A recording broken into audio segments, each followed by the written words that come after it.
Welcome to a boot camp moment with Pastor Webster. We're live at the Emmanuel Missionary Baptist Church with Kurt Moore, the owner of Kurt Love's Detail Auto. And we just returned from New Orleans, the Advancing Justice Conference.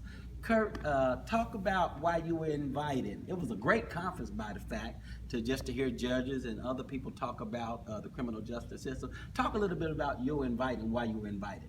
I think I was invited, and I want to thank God for the boot camp, Pastor Webster and Bob Woodson. And I think the reason why I was invited was because of my testimony and my background of serving 13 years in prison, but also because they had a panel in which they had me speak on that was about the responsibility of business owners and reentry. And reentry meaning ex-felons or people that getting out of prison re-entering into society, whether men or women.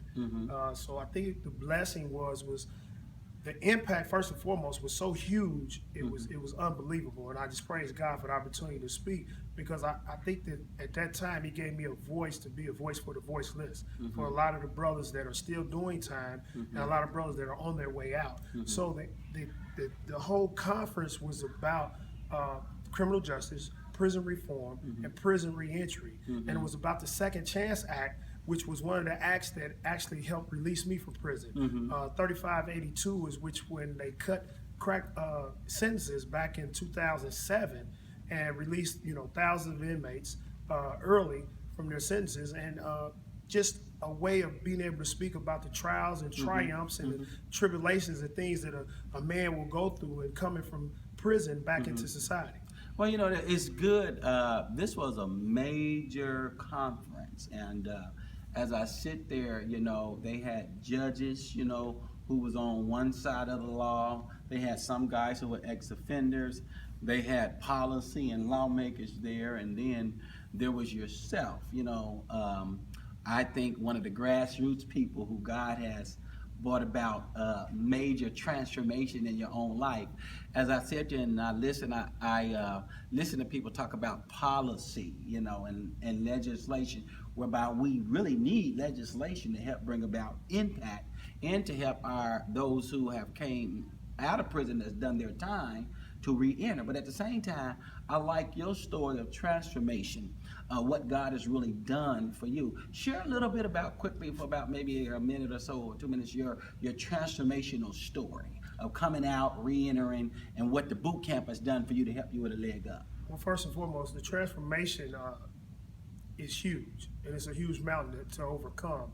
And not one man can overcome that mountain by himself. So the blessing is that I had a church home to come home to from prison.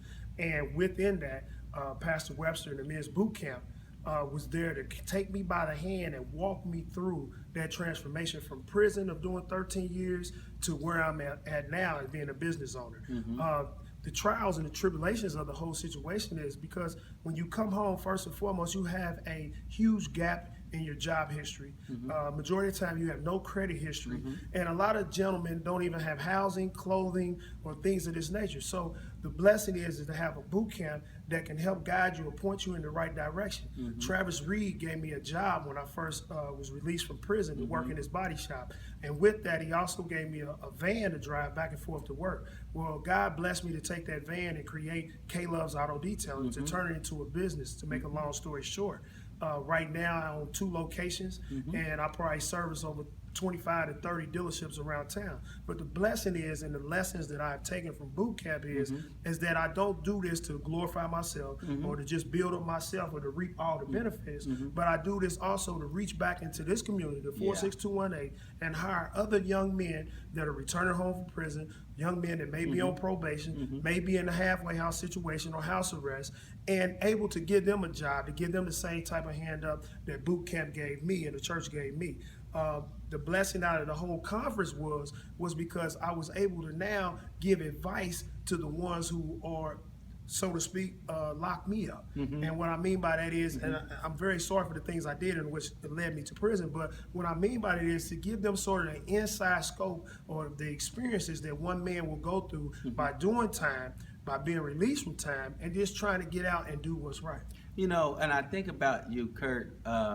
The whole essence of boot camp, the acronym means because of others' testimony, Christ has answered my prayer.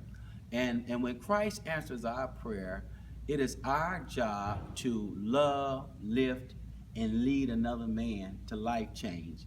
But you can't love them and lift them and lead them if they're not willing to learn.